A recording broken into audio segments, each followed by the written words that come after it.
Di antara kisah yang disebut dalam Al-Quran, terdapat satu kisah yang begitu dalam maknanya, lembut dalam rahasianya, dan mengguncang hati bagi mereka yang menimbang kebenaran dengan akal semata.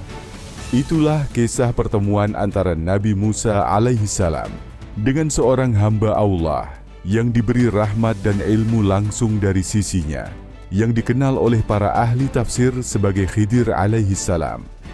Tentang asal-usul Khidir, para ulama berselisih pendapat. Ada yang mengatakan ia seorang nabi. Ada pula yang menyebutnya wali Allah yang diberi ilmu laduni, ilmu yang datang langsung dari Allah tanpa perantara. Namun seluruhnya sepakat bahwa ia adalah hamba pilihan yang Allah sebut dalam firman-Nya. Lalu mereka mendapati seorang hamba di antara hamba-hamba kami yang telah kami beri rahmat dari sisi kami dan telah kami ajarkan kepadanya ilmu dari sisi kami. Al-Quran Surah Al-Kahfi ayat 65. Nama Khidir disebut karena dimanapun ia duduk, tanah di bawahnya menjadi hijau, sebagaimana diriwayatkan dalam hadis syahih.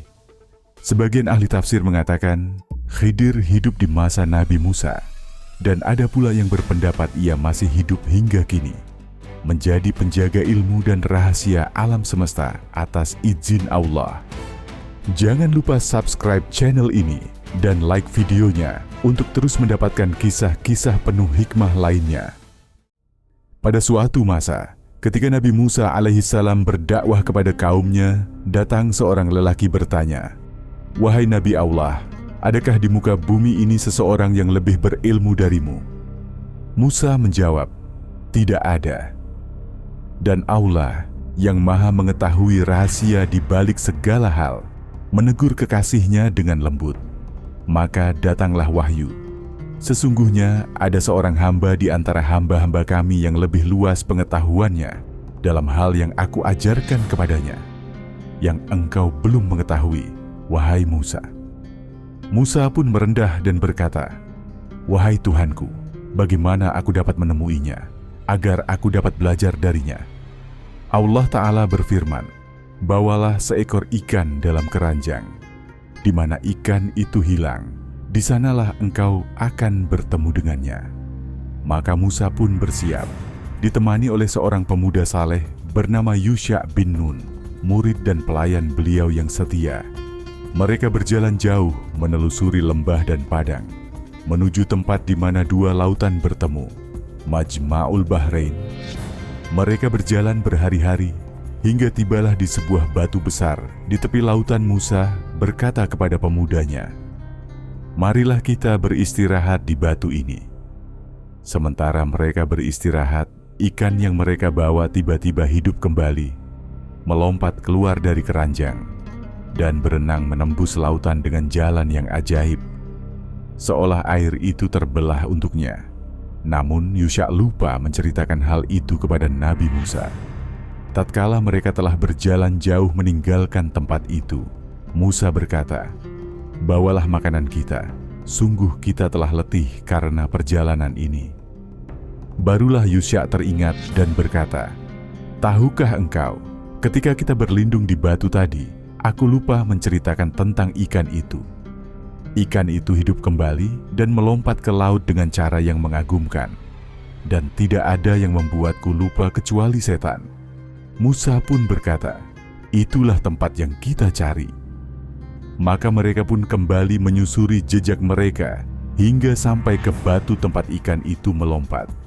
Di sana mereka melihat seorang lelaki duduk, mengenakan pakaian serba hijau, wajahnya bercahaya, tenang seperti malam yang penuh rahmat, hatinya bersih, pandangannya menembus hijab alam. Musa mendekat dan memberi salam. "Assalamualaikum." Khidir menjawab, "Waalaikumsalam. Dari manakah datangnya salam di negeri ini?" Musa berkata, "Aku adalah Musa." Khidir memandangnya sejenak. "Aku datang kepadamu agar aku dapat belajar darimu sesuatu dari ilmu yang telah diajarkan Allah kepadamu." Khidir berkata, "Sesungguhnya engkau tidak akan sanggup bersabar bersamaku." Bagaimana engkau akan sabar terhadap sesuatu yang engkau belum memiliki pengetahuan tentangnya?" Musa berkata dengan rendah hati, "Insya Allah, engkau akan mendapati aku sebagai orang yang sabar, dan aku tidak akan menentangmu dalam urusan apapun." Khidir menjawab, "Jika engkau hendak mengikutiku, maka janganlah engkau bertanya tentang sesuatu pun sampai aku sendiri yang menjelaskannya kepadamu." Musa pun menyetujui, dan dimulailah perjalanan spiritual yang menjadi pelajaran bagi seluruh umat manusia. Mereka berjalan hingga sampai di tepi laut dan menaiki sebuah perahu milik para nelayan miskin yang mengenal Khidir dan tidak meminta upah darinya. Namun tatkala perahu mulai berlayar di tengah, Khidir mengambil alat dan melubangi papan perahu itu. Musa terkejut dan berseru, "Apakah engkau melubangi perahu itu agar penumpangnya tenggelam? Sungguh engkau telah melakukan perbuatan yang buruk." Khidir menatapnya lembut. "Bukankah telah aku katakan bahwa engkau tidak akan sanggup bersabar bersamaku?" Musa segera menyesal dan berkata, "Janganlah engkau hukum aku karena kelupaanku, dan janganlah engkau timpakan kesulitan padaku dalam urusanku ini." Khidir pun memaafkannya dan mereka melanjutkan perjalanan. Tidak lama kemudian mereka bertemu dengan seorang anak kecil yang sedang bermain. Tiba-tiba Khidir memegang kepala anak itu dan membunuhnya. Musa terperanjat, darahnya mendidih dan berkata, "Apakah engkau membunuh jiwa yang suci, bukan karena ia membunuh orang lain? Sungguh engkau telah melakukan perbuatan yang mungkar." Khidir menjawab dengan tenang, "Bukankah telah aku katakan bahwa engkau tidak akan sanggup bersabar bersamaku?" Musa menahan diri, menunduk dan berkata, "Jika aku bertanya lagi kepadamu setelah ini, maka janganlah engkau biarkan aku menyertaimu. Engkau telah sampai pada batas kesabaranku." Mereka pun melanjutkan perjalanan hingga tiba di sebuah negeri.